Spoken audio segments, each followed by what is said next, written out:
So this is a new series I'm thinking about doing where I go over retired drivers' careers. We're going to start with Dale Earnhardt Jr. He's been in the Cup Series for 18 full-time seasons, and we're going to rank his seasons from 18 to 1, from worst to best. So, of course, the worst one will be first. This could be number 18. He's raced from 2000 to 2017, raced half the season in 2016, obviously. We'll still count that as a full-time season. So anyway, here we go. Here is number 18 for Dale Earnhardt Jr. in his career.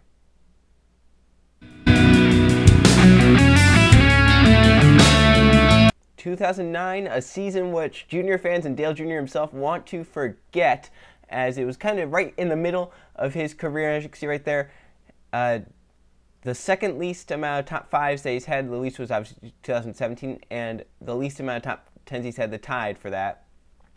His worst average finish, one of his worst average starts, and his worst points rank, 25th, which is ironic because his teammates finished 1, 2, 3 in points. So if you looked at just the point standings, you would think, wow, Hendrick did really good. And then you go down and you see 25th, Dale Earnhardt Jr. It was just not a great season for him, and it did not kick off right either. At Daytona, he had some horrible pit issues. He missed his pit on one of the first pit stops. You see right there, he swerved trying to get into pit road and missed it, and just kind of put him back there at the back of the pack. And then later on, when coming on pit road, he got into his pit stall but didn't get past the line. You see the wheels on the line. The officials telling them that he's on the line. The guy pushed him out of the way as if he wasn't there, and that cost him 1 lap, which of course Dale Jr. was not happy about. And then on the next restart, trying to get his lap back, he moves underneath Vickers and turns him into the pack. Probably the most boneheaded move he's ever done. Spun him, caused a big one, and got many drivers angry at him. Vickers was angry at him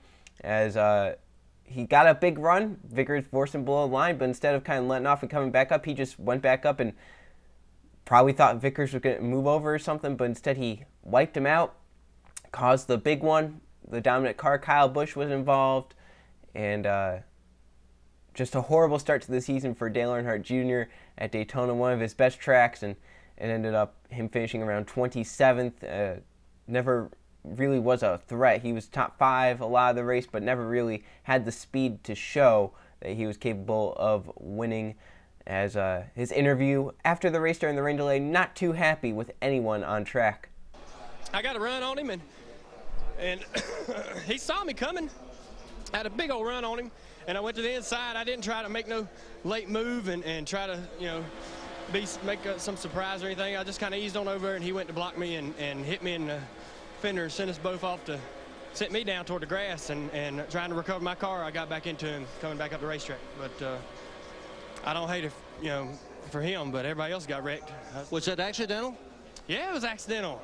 I wouldn't want to wreck the field. I mean, he drove me down almost into the grass. I was just trying to get back up on the racetrack. And we had a pit stop where our right front tire, I was told, was only 1 inch on the line, and I got penalized a lap for that. I don't feel like that's a fair trade, but maybe it's time we reevaluate that rule. And so I had to run hard. And you know, Vickers could have just held his ground. I had a great run.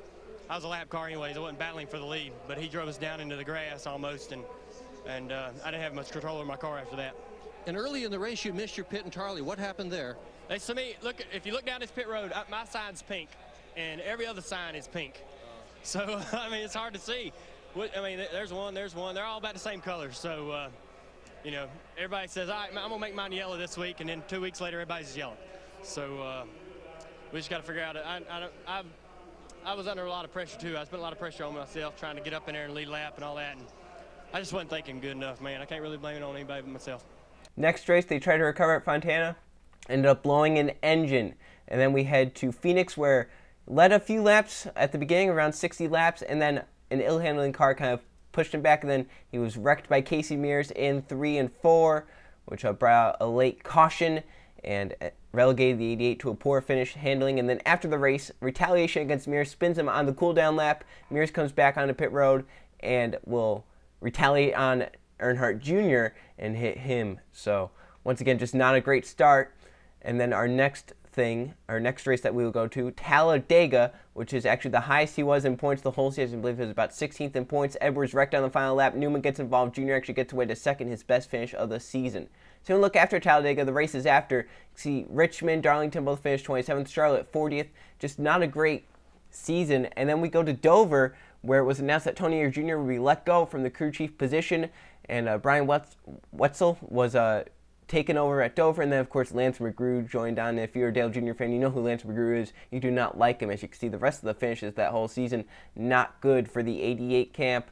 Just poor finishes, a lot of bad luck, but still poor finishes. We go to Daytona now, where he's involved in the big one. He's smoke billowing out of that car. Definitely junk and done, as he was just riding along towards the back of the pack. The big one happened in front of him. He had nowhere to go, and it continues the string of bad finishes that he would put up in his 2009 campaign. We go to Indianapolis now, where he blows another engine in the number 88, smoke billowing out of that car once again, goes down pit road.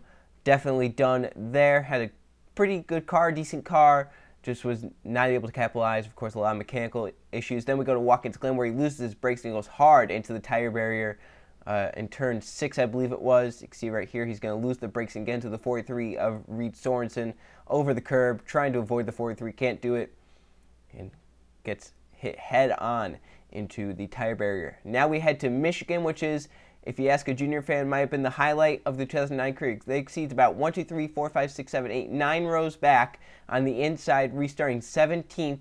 That's the final restart of the day, and has fresh tires. What happened was actually he and a few others had stayed out the front, and a lot of others came down pit road. They're on the edge of their fuel mileage. So then a caution comes out. Earnhardt and the others come down pit road. The others stay out, and Junior has fresher tires. He has the fuel to make it to the end, and he is hard charging through the field. He's restart 17th right here on this clip. He's already up inside the top 10 in 8th and still moving forward, passes the 29 of Harvick. He's going to try and get by the 77 of Hornish right here, charging using his high lane, his way up against the wall lane, which we'll actually talk about later on in the series, how he loves, that's his favorite line to run, the line that he runs the best at tracks where he can run it. See right there, some big run down the straightaway, and continue to march through the fields. He's going to get by the 77 right here in 3 and 4. So he used the high lane, 77 used the middle, and it was just a great result overall for Dale Earnhardt Jr. as he had a pretty good car. His teammates were running up front. He was running up front. It was an overall great day for Andy Motorsports. You see right there, the 88 gets by for 6th. And then we go ahead further, where he's battling with his teammate Mark Martin. Martin moves over trying to save fuel and just lets the 88 go on by. And it looks like the 88 just flies right on by with how the 5 is going so slow trying to save fuel. See the 88 off the top just flies right on by and destroys the 5 car on speed. That is for a top 5 spot. So the 88 into the top 5, charging hard, has enough fuel to the end late in this race. Can he run down the front field? He's going to get by Edwards right here with 10 laps to go for 4th. Now he has to run down the 48, the 83, and the 24. If they all run out, the 88 has it in the bag. And it actually leads to a great quote from future crew chief Steve Letarte, who was crew chiefing on the 24. Take a listen to what Letarte said about the 88.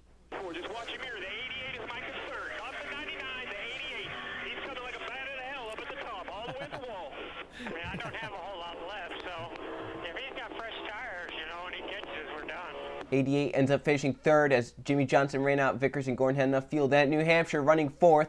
Earnhardt Jr. wrecked after racing with David Ruman in the 00. Jr. obviously not happy. It was a great car. Great day going for him. Listen to what Junior had to say about Ruman. The 00 can't hold his line. Went down in the bottom of the corner and lost it up, running the side of my car and spun me out. So I know that he can't hold his line, and I should have known that, but I got to run hard and try to win.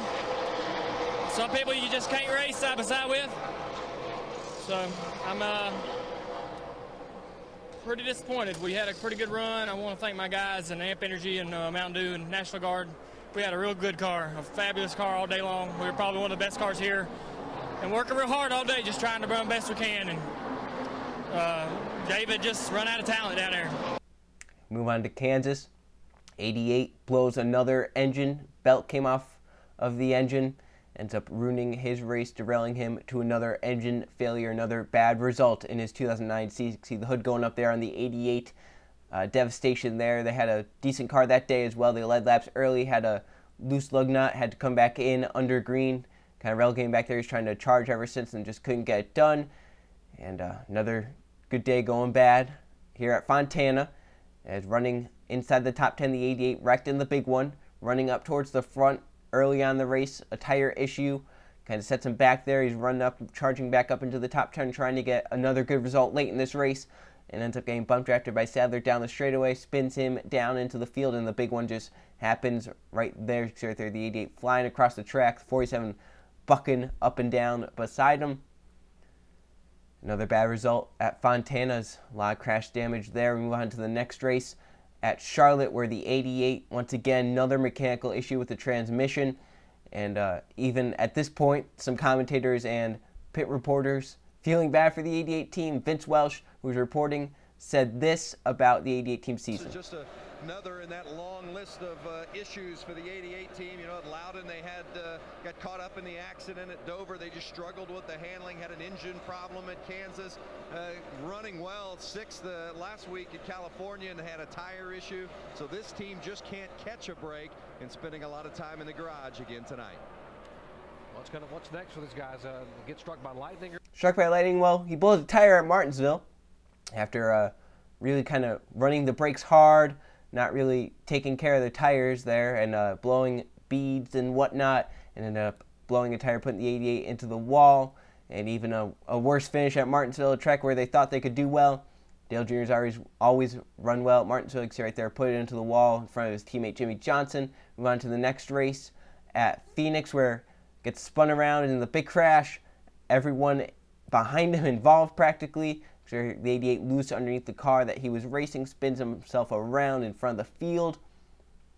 And that was just the start of his Phoenix mishaps, as later on the race go behind the wall with the 88, as there was a big issue, leaking oil over the track.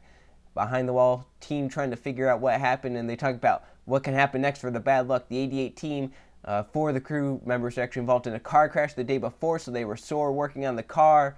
And you just think, what's going to happen at Homestead, as not much is going right for the 88 team. Well, at Homestead, a flying fast car started the race in the back. As you can hear Alan Bestwick say, gets up to the front fast. Who started 32nd. He needed just 35 laps to enter the top 10. Running against the wall once again, but gets up into it a few times during the race. As that's the risk you run, running that hard up against the wall. You can see he gets into the wall right there, scrapes it hard, but he's still flying around the top, trying to get a win in 2009. You can see right there, flying by his teammate. And later on in the race, he scrapes it even more, and it keeps getting worse and worse for the 88. Just settle in, Dale. You're way faster than the field right now. Way faster than the field. Yeah, I'm not even running hard. It's just the right rear jaw down so much it catches the wall and it just steers you into it. See right here, coming down pit road after making more contact with the wall, flat tire on the 88, and just relegating his Homestead finish down once again. Just does not have the luck to try and finish these races in 2009. And these guys talk about having bad luck, or just so many things happen. They can't have anything much to go their way here recently. And they get it all out of the way here in the end of 2009, and they set to go for 2010.